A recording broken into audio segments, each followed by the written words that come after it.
Class 8 के लिए question number 7 8.2 का कंटिन्यू कर रही हूँ। A milk man sold 2 of his buffalo for ₹20,000। यानी एक मिल्क मैन है, यानी दूध बेचने वाला, सोल्ड करते हैं 2 बफेलोज को। बफेलो 2 को बेचते हैं 20 ईच मीन्स एक एक को कितने रुपीज़ दे के 20,000 रुपीज़ दे के एक बफेलो को बेच देते हैं, यानी कि 40,000 को 20 मीन्स 40,000 उसको टोटल आ जाते हैं। One he made a gain of 5% and the other a loss of 10%। एक पर उसको गेन आते हैं और दूसरे पर उसे लॉस आती है। यानी जब एक बफेलो बेचा तो उसको गेन आया, मीन्स उसको फ़ायदा आ गया 5%, और दूसरे बफेलो पर क्या आया 10% लॉस आया। अब फाइंड हिज ओवरऑल गेन और लॉस। अब उसको गेन हुआ या लॉस हुआ हमें वही देखना है, उसको फाइंड करना है।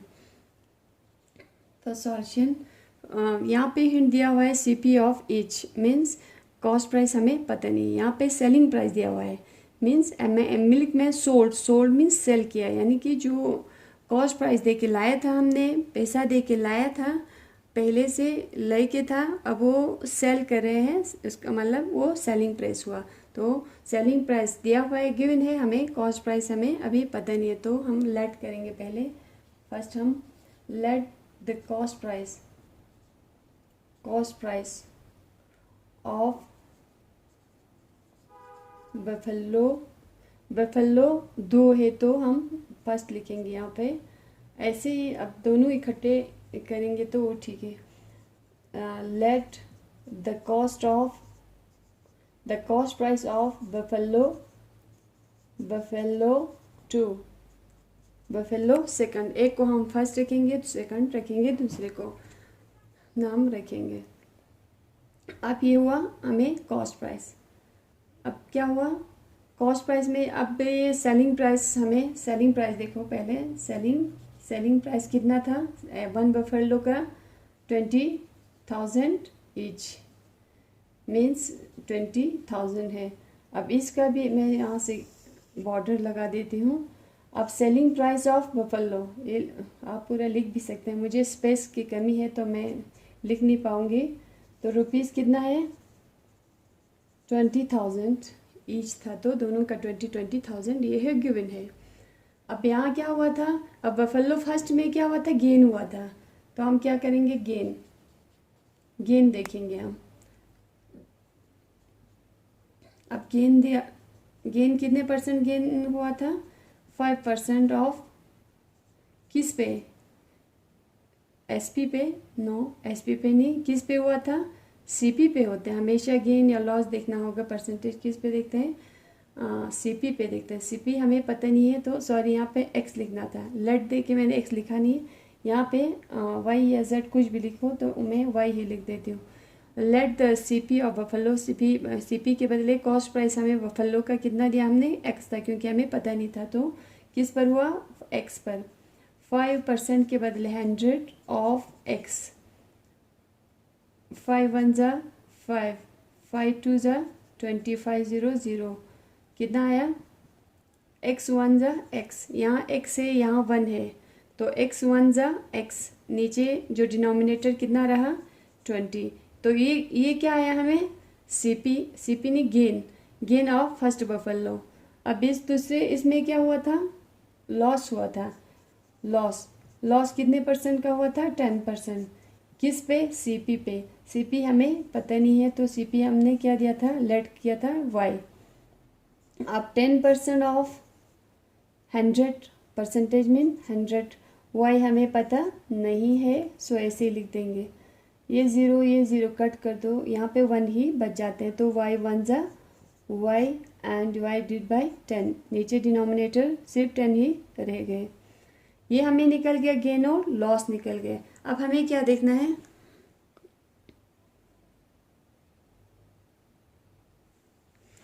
अब ये कॉस्ट प्राइस है हमारे पास।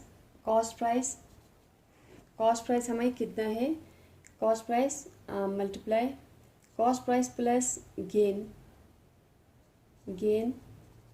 इज इक्वल टू क्या बन गया, सेलिंग प्राइस।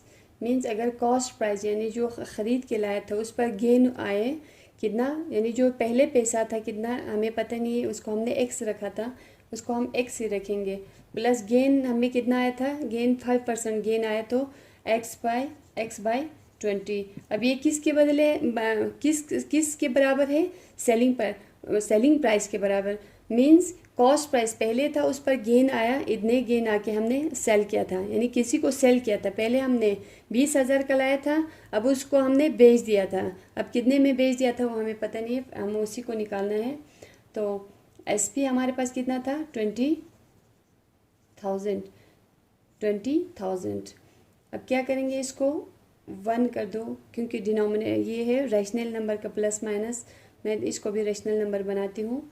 इसमें क्या करना होता है, ये क्रॉस में मल्टीप्लाई कर दो, 21 जा 20, इन दोनों को मल्टीप्लाई कर दो, 21 जा 20। रैशनल नंबर का आप लोगों को आते हैं कैसे प्लस माइनस करते हैं।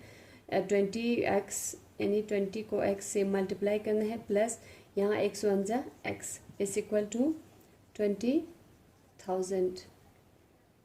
अब क्या करना है, 20x पर 1 प्लस किया तो 1x, यानी इसका मतलब क्या है, ये 1x कितना हुआ, 20 पर 1 प्लस किया तो 21 divide by 20, 21x divide by 20 is equal to 20,000। अब सेम इसको भी हम करेंगे ऐसे ही। अब इसको गेन हुआ था, इसको लॉस हुआ था, सेम ऐसे ही कॉस्ट प्राइस पे हमें लॉस को क्या करते हैं, माइनस करते हैं। कितने माइनस आए, ये है हमारा loss, y/10 is equal to कितना, ये सेलिंग प्राइस के बराबर है, यानी कि इन दोनों को माइनस करके हमने सेल किया था। कितने में सेल किया वो हमें देखना है। अब कॉस्ट प्राइस हमें पता नहीं है, तो -y/10, इसको भी रेशनल नंबर बना दो। ठीक, अब 10x माइनस y, सेम ऐसे ही इस तरह से 10 1 जा 10 इज इक्वल टू 20,000। अब x1 पर, सॉरी ये 10x है, 10y है।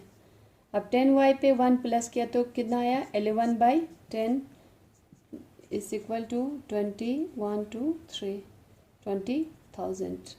ये हुआ। अभी इसको हम आगे ले जाएंगे, स्पेस भी देखना पड़ता है बीच बीच में। अब ये 20 यहाँ से क्या करेंगे, ये डिवाइड है। अब डिवाइड को यहाँ पे इक्वल की उस साइड लिया तो x यहाँ पे हमें वेरिएबल रखना है, तो उस साइड लिया तो क्या बन जाते हैं, डिवाइड मल्टीप्लाई में चेंज हो जाते हैं।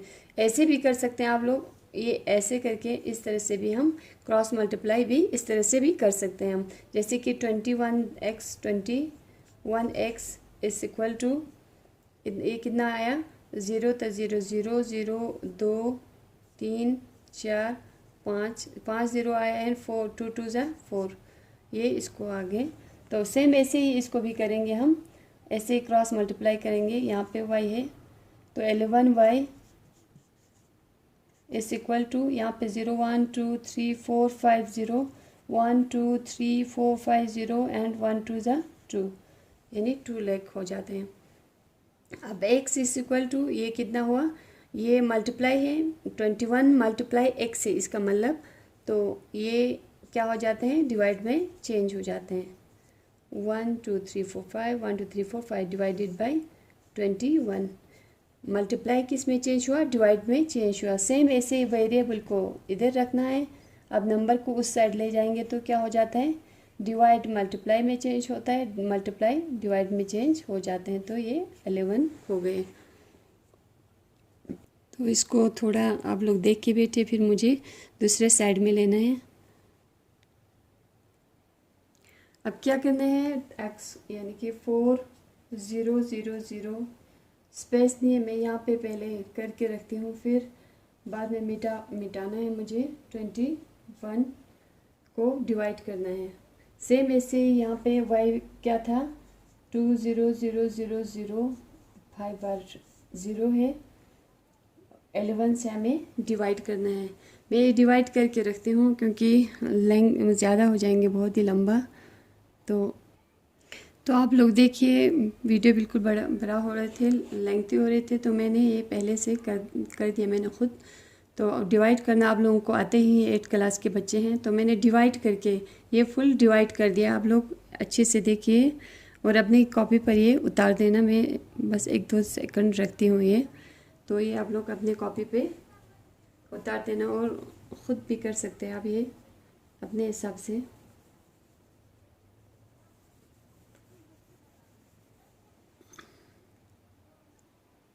अब x हमें क्या आया, ये मैंने मिटाई बगैर रखे हुए हैं 47.61, ये डिवाइड करके जो अभी निकाले थे, ये मैंने डिलीट नहीं किया था। अब ऐसे y का 2 थोड़ा ऊपर लिखती हूँ, y is equal to 2 divide करके आए हैं ये y निकल के हमें। अब total cost price, total cost price कितना हुआ, ये कॉस्ट प्राइस हमें जो x है हमने क्या रखा था, इसका नाम रखा था, हमने लेट करके रखा था 19047.6 आया ये cost price of 1 buffalo.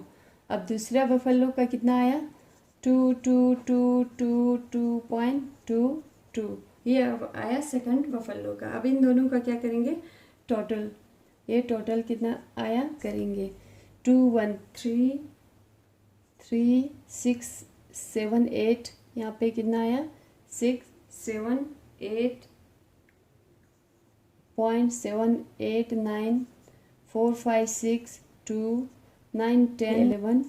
1 carry 2 3 4, ये 4126 ये आया हमें कॉस्ट प्राइस। 4126.9.83 ये कॉस्ट प्राइस आया हमें। तो अब हमें क्या देखना है टोटल सेलिंग प्राइस। अब सेलिंग प्राइस तो हमें पता था पहले से क्या था, जो गिवन था प्लस 20,000 ईच था ना, दोनों को 20,000 ईच मीन्स 40,000 ईच हुआ, ये हुआ सेलिंग प्राइस। अब आप लोग देखिए कॉस्ट प्राइस, जब छोटा कॉस्ट प्राइस ज़्यादा आ रहे हैं, यानी कि कॉस्ट प्राइस हम कुछ ख़रीदते हैं, जैसे कि 10 रुपीज़ में मैंने कुछ चीज़ ख़रीदा, अब मैं वो बेचना चाहती हूँ तो उसका कीमत कितना मिलता है यानी कि 8 रुपीज़ मिलता है, तो मुझे क्या हुआ लॉस हुआ। सेम ऐसे ही यहाँ पे क्या हो रहा है, अगर कॉस्ट प्राइस ज़्यादा है और सेलिंग प्राइस कम है तो इसका मतलब हमें क्या हो जाते हैं लॉस हो जाते हैं। So loss is equal to, loss कितना हुआ वो देखना हमें, कॉस्ट प्राइस माइनस क्या देना है सेलिंग प्राइस। अब कॉस्ट प्राइस हमारे पास कितना था 41269.83 को माइनस करना है 40000 से माइनस करना है हमें ये। तो मैं अब हमें कितना आता है मैंने यहाँ पे कर दिया, वीडियो ज़्यादा लेंथी हो जाएगी सोच के मैं खुद यहाँ पे मैंने खुद जल्दी कर दिया बंद करके। तो हमें ये आया क्या आया ये लॉस, हमें इसका मतलब हमें कितना लॉस होता है 1269.83 हमें लॉस